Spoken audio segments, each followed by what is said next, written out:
وبعدين يا امي بقالنا نص ساعة نازلين على السلم ده ما وصلناش لاخره، ده بالعكس ده بيبعد. انزل ورايا يا واد من غير ما اسمع صوتك يا واد، كل ما انت بتتكلم بتوترني اكتر. اكيد السلم ده ليه اخر. بوترك ايه يا ام العريف؟ السلم طويل قوي وملوش اخر، وانا هموت من العطش وفي ريحة وحشة خالص. الريحة الوحشة دي يا واد بسبب اللي المقبرة دي مقفولة بقالها سنين. انزل ورايا، الخواجة زمانه هيفتح الباب علينا وعشان نلحق نخبي حاجة. خواجة ايه وبتاع ايه وتخبي ايه؟ هو انت لسه برضه مصممة تخبي حاجة؟ بدل ما تشوف لنا صرفة نطلع من هنا عاوزة تخبي حاجة؟ ما انت عاوزني بعد البهدلة ده كلها والريحة اللي مش طايقاها دي عاوزني اطلع من المولد بلا حمص؟ قلت لك ما اسمعش صوتك، فاهم ولا مش فاهم؟ فاهم يا ست يا شرانية، ما كنتش اعرف الا ام شرانية اوي كده، ده انا كنت غلبان والله. قاعد انت ولول زي النسوان كده، انا مش عارف انت طلعت لمين. ده ابوك كان قلبه ميت ولا اخوك اللي اسمه احمد قلبه حديد وميت؟ انت اللي طلعت لي خايب. انا خايب؟ طلعيني من هنا، انا يا ستي بقولك انا راجل خايب، انا راجل خايب. ياد هنطلع دلوقتي ياد، اكيد الخواجة هيفتح الباب. ياد انزل، خلينا نخبلنا حتة ولا اتنين ينفعونا بعد كده. اسكت خالص، امك بتعرف تفكر؟ لا بتعرف تفكري لغاية ما نموت هنا. تامر ايه اللي حصل؟ في ايه جوه بيحصل؟ يحصل كل خير يا ده سردينة، وقت القدر اتفتحت لنا وانت هنبقى اغنياء ومحدش قادرنا، وهنبقى اغنى من المعلم نفسه. بجد والله يا ابو تامر؟ ايه؟ طمن قلبي، ايه اللي حصل؟ الواد محمد وامه نزلوا المقبرة والمقبرة قفلت عليهم، والخواجة بيقول لك المقبرة هتفتح بعد ساعة، وفي خلال الساعة دي المقبرة هتفتح 5 دقايق، ولازم حد من قرايبهم هم اللي ينزل. اللي هو ازاي ده يعني يا ابو تامر؟ معرفش، بس الخواجة هو اللي بيقول كده. طب واحنا فين المصلحة في كده؟ المصلحة بقى للمعلم مش هعرف يقنع احمد ولا يعرف يختلط باحمد، فانا الوحيد اللي اقدر اسنجف احمد، وساعتها المصلحة تبقى معانا احنا. ده اللي هو ازاي برضه يا ابو تامر؟ اللي هو اللي انا قلت لهم هجيب لكم الواد اللي اسمه احمد، بس على شرط، يا ليا نص الحاجة يا ليا نص الفلوس. فز الخواجة قال لي لا، انا هديك 3/4 الفلوس بس اخد الحاجة كاملة، والمعلم كده هياخد الربع بس وما يقدرش يفتح بقه، يعني بابة القدر اتفتحت لنا وانت ده سردينة. طب ماشي يا ابو تامر، المطلوب ايه دلوقتي؟ المطلوب اللي انت تدور لي على الواد اللي اسمه احمد، تجيبه لي من تحت تهاتيه الارض عشان نلحق نتونه، اللي اخوه في خطر وهو الوحيد اللي هيقدر ينقذه. ايه اللي خلاك متأكد كده يعني يا ابو تامر ان احمد هينزل ينقذ اخوه؟ واحد هيسيب اخوه يعني بين الحياة والموت هيبقى الموضوع عنده عادي؟ لا طبعا، وبالذات الواد اللي اسمه احمد الشهامة واكلاه، فكده كده اول ما يعرف ان اخوه في خطر هيجيله يجري. حاضر يا ابو تامر، هقلب لك الدنيا لغايه ما اجيبهولك. جدع سردينة. يا عماد في جديد ولا ايه؟ انت كنت فين يا احمد؟ كنت بدور عليك. مفيش، رحت وصلت نورة ونوال لغاية البيت عشان محدش يشوفهم ولا حد يأذيهم. بص يا احمد وركز معايا، دلوقتي الخواجة بيقول لي المعلم وبيقول لابو تامر ان المقبرة هتفتح كمان ساعة، وهتفتح لمدة 5 دقايق، ولازما اللي ينزل عشان المقبرة تفتح واحد من قرايب اللي تحت، اللي هو انت يا احمد. واه أنا؟ ايوه يا احمد انت. ودلوقتي احنا لازما نبلغ الباشا بكل الجديد وكل حاجة حصلت، وهو يقول لنا هنعمل ايه. ده حاجة أكيد يا عماد، بس أنا برضو افرض أنا ما وافقتش هيموتوا هم تحت. انا سمعته يا احمد ان الخواجة بيقول لك المقبرة دي مش هتفتح الا لحد من قرايبهم لمدة 5 دقايق، ولو ده ما حصلش المقبرة مش هتفتح تاني. يا نهار اسود يا نهار اسود، وديت نفسك في داهية يا محمد عشان طمعك والفلوس، مشيت ورا امك لغاية ما غرقتك، لغاية ما تروحوا فيها. المهم يا احمد انت تروح بس للباشا تشوف هيعمل ايه وقول لي، فاهم؟ بلغني الباشا هيقول لك ايه وتعالى قول لي. بس حاجة تانية يا احمد، ما توريش نفسك للواد اللي اسمه سردينة ولا ابو تامر عشان بيدوروا عليك دلوقتي. حاضر يا عماد، مش هوريهم نفسي، انا هطلع من هنا على طول للباشا في الاسم وهقول له على كل حاجة، وهجيلك برضو من غير ما حد يشوفني. ماشي يا احمد، روح وخلي بالك من نفسك. ماشي يا عماد. شايف يا واد اللي انا شايفاه هناك؟ شايف الدهب الكتير؟ وانت هتجنناني، فايدته ايه الدهب من غير الحياة؟ ما تضايقنيش يا امي. يا واد انت قلت لك ما تعيطش زي النسوان وزي الولاية. بص يا ابني، خلاص باب القدر اتفتحت لنا، الكنز قدامنا وهناخد اللي احنا عاوزينه. يا افرح. طب ممكن اسألك سؤال يا امي؟ افرح ازاي وانا هموت هنا جنب الدهب؟ بص يا محمد، احنا مش هنموت يا ولدي. يا ولدي الخواجة اكيد كده كده هيفتح المقبرة يا ولدي. هو هيسيب الكنز يعني؟ هيفتح المقبرة وهيلاقينا تحت. هنقول له احنا كنا بنبص عادي فالزحلانة وقعنا تحت والباب قفل علينا، بس هنكون خبينا لنا حتتين ولا 3 يا ولدي ينفع ولادك في المستقبل وينفعونا. هنبقى اغنياء قوي يا ولدي.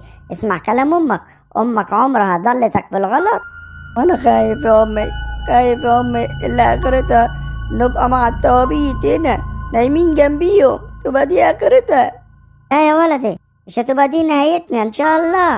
احنا هنبقى اغنياء قوي وعندنا بيت كبير زي المعلم، وهخلي ولادك يروحوا مدارس غالية. يعني انت يا امي متأكدة من الكلام ده ولا انت شايفة ايه بالظبط؟ ايوه يا ولدي متأكد. ده الخواجة بعد ما لقي الباب ما هيصعب عليه الباب يكسره. اسكت يا ولدي، هتلاقيهم نازلين دلوقتي.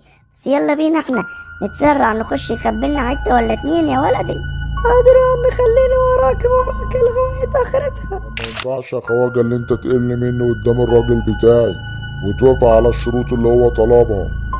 يعني انا مالي يا حبيبي؟ المفروض ان الراجل بتاعك يسمع كلامك، لكن هو ساهمنا وانا ما عنديش استعداد الحلم اللي انا حلمته طول حياتي يروح في الفاضي. انتوا اتفقوا مع بعض، رتبوها مع بعض، بعد كده انا هديكم الفلوس وتحلوا مع بعض، انا ماليش دعوة. يعني انت تفكر ابو تامر ده سهل؟ ده ابو تامر ده ممكن يخلص علينا كلنا، ده تلاقيه مرتب رجالة تاني غير اللي انا متفق معاهم. بص يا حبيبي، انا لما اتفقت معاك قلت لي انا المعلم وانا اللي مسيطر على البلد وعندي رجالة كتير. معرفش بقى اللي المواضيع دي بتحصل ما بينكم وبين بعض.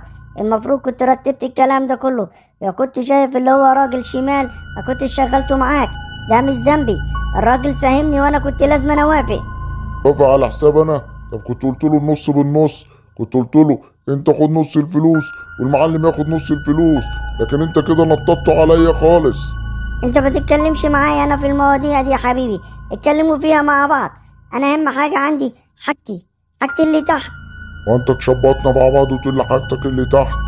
ماشي يا خواجة، نبقى نشوف الموضوع ده، بس نخلص من الموضوع اللي احنا فيه ونوصل بس للناس اللي تحت ونفتح باب المقبرة، وبعد كده حسابي مع ابو تامر حاجة تانية بقى.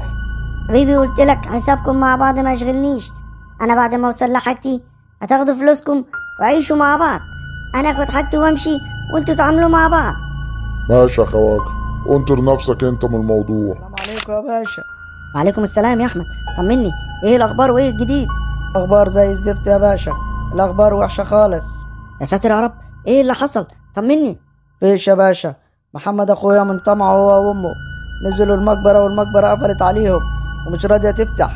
يا نهار اسود، ده كده الخطة باظت. لا ما باظتش ولا حاجة يا باشا، في حاجة تاني. قول يا احمد، ايه هي؟ عماد سمع الخواجة وبيقول لابو تامر وبيقول للمعلم المقبرة دي هتفتح كمان ساعة، بس هتفتح لمدة 5 دقايق، ولازم حد من قرايب اللي تحت هو اللي يجي عشان تفتح له، لما كده مش هتفتح تاني خالص. يعني المقصود انت؟ ايوه يا باشا، المقصود اللي انا اللي انزل لهم المقبرة عشان المقبرة تفتح، والخواجة خلى ابو تامر وسردينا يدوروا عليا عشان يجيبوني ويقنعوني بالموضوع ده ويقولوا لي اللي اخوك في خطر. وهتعمل ايه يا احمد؟ مش عارف يا باشا، ما انا جيت لسيادتك عشان انت تقول لي انا هعمل ايه، اروح لهم ولا اعمل ايه ولا الخطه هتمشي ازاي؟ وما قدمناش الا الحل ده يا احمد، اللي انت لازم تروح لهم وتروح اكنك ما تعرفش حاجه، اكنك رايح تسال على اخوك عادي، وساعتها ابو تامر وسردينا هيرسوك على كل حاجه، ووقت ما تيجي تنزل المقبره والمقبره تفتح احنا ان شاء الله هنخش نقبض عليهم، مفيش الا هو ده الحل. يعني انت شايف ده يا باشا الحل خلاص؟ هو ده الحل يا بطل، متخافش يا بطل، اول ما المقبره تفتح على طول هتلاقيني موجود انا ورجالتي وبنقبض على العصابه وعلى الخواجه وعلى الناس كلها. ماشي يا باشا، انا يجرى لي حاجه يا باشا طمن عيالي. ما تقلقش، مش هيلحق يجرى لك حاجه.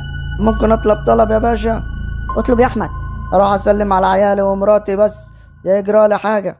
ما تقلقش يا احمد، بس انا برضو مش هقول لك لا، روح يا احمد بس بسرعه قبل ما الساعه تعدي. حاضر يا باشا، استاذنك. انك معاك يا احمد. ايه الدهب الكتير ده يا امي؟ ده مالا ما غارت علي بابا. ما تتفكري يا واد، انا قلت لك هنبقى اغنياء، هنبقى اغنياء. طب يا امي عاوزين نخبي شويه حاجات كتير، الخير كتير. ايوه يا واد، الخير كتير، كله ده كان هياخده الخواجه لوحده. طب خواجه ده يا امي مش هيحتاج يشتغل تاني، هيبقى غني طول حياته ويشتري كافيهات اوروبا كلها. ما انت تفكري يا واد، هما الناس دي معاهم فلوس منين؟ الا من الحاجه دي، بس ده رزقنا يا محمد، ده حقنا احنا. الناس دول مش لازم ياخدوا كل الحاجه دي، لازم نقسم معاهم، ما يدوناش شويه ملاليم. عرفت ليه بقى يا واد؟ ساعة كان بيقول لك هنديك 20 مليون، دول ما يجيش فلوس بالنسبه للي هم هيبيعوا بيها الحاجات دي. صدق يا ام انت عندك حق، المعلم يوم ما جه اتفق معانا كان عاوز ينصب علينا، انا عاوز يدينا 20 مليون في الخير ده كله. ده الخير ده كله مليارات مليارات مليارات. اما انت تفكر ايه يا واد؟ ده كنز، كنز كبير اوي اوي اوي. على كده يا امي في ميه هنا ولا هموت من العطش؟ استحمل شويه يا محمد، استحمل. عاوزين نشيل لنا كام فازه على كام تابوت من دول على جنب كده. ونشيلهم ازاي لوحدينا يا امي؟ ده تقال جدا جدا جدا كمان. لا عاوزك تجمد يا محمد، بس عاوزين نخبيهم من الخواجه والمعلم عشان ما يعرفوش طريقهم. هنخبيهم ازاي دول؟ سيبنا استريح بس وافكر. يا سردينة فين الواد اللي اسمه احمد؟ قلبت الدنيا عليه يا ابو تامر، مش لاقيه في اي حته. ازاي يعني يا سردينة؟ ورحت له عند بيت البت اللي اسمها نوال؟ اكيد هناك. رحت له ابو تامر، قعدت انده كتير، ما لقيتش حد رد عليا، مفيش حد جوه اساسا. يكونوا راحوا فين دول؟ لازم نلاقيها يا سردينة. الواد ده اللي متوقف عليه المصلحة قبل ما الساعة تعدي يا سردينة. مش عارف والله يا ابو تامر، مش عارف الاقيه فين يعني. لا يا سردينة لازم تلاقيه، ولازم كمان قبل ما الساعة تخلص خلي الرجالة بتاع المطاريد حتى ينزلوا يدوروا معاك عليه. الواد لازم يتلاقى. حاضر يا ابو تامر. طب انا اعمل ايه طيب؟ مش لاقيه، ايه ده عليا؟ يا دي عبيد، المصلحة واقفة على الواد ده، لازم نلاقيه، عشان كده بستعجلك. يلا بسرعة قبل ما الساعة تخلص. حاضر يا ابو تامر. هو المعلم جاي يا ابو تامر وراه. عملت يا ابو تامر؟ خير يا معلم ان شاء الله خير. وانت يا سردينة؟ حاضر يا معلم. خير ايه؟ لقيت الواد اللي اسمه احمد ولا عملت ايه؟ هو فينه؟ سردينة راح يجيبه هو يا معلم، هو عارف طريقه وراح يجيبه خلاص، ما تقلقش انت، وقول للجماعة الخواجات ما يلاقوش. ما احنا مش قلقانين يا ابو تامر، بس الساعة هتعدي، ولو الساعة عدت والخمس دقايق عدوا خلاص باب المقبرة مش هيفتح تاني. يا معلم ما تقلقش، ما تقلقش من اي حاجة، ما فيش 5 دقايق ولا 10 دقايق هتلاقي الواد ده هنا. اما نشوف اخرتها يا ابو تامر. ابو تامر بتساهمنا جوه يا ابو تامر. ماشي يا عم، انا راضي بربع الفلوس عادي يا ابو تامر، بس نخلص المصلحة بس. والله يا معلم كل واحد على قد تعبه، وانا اكتر واحد تعبت في الحوار ده، وبعدين يا عم ارضى بنصيبك. انا راضي بيه يا ابو تامر، راضي بيه قوي.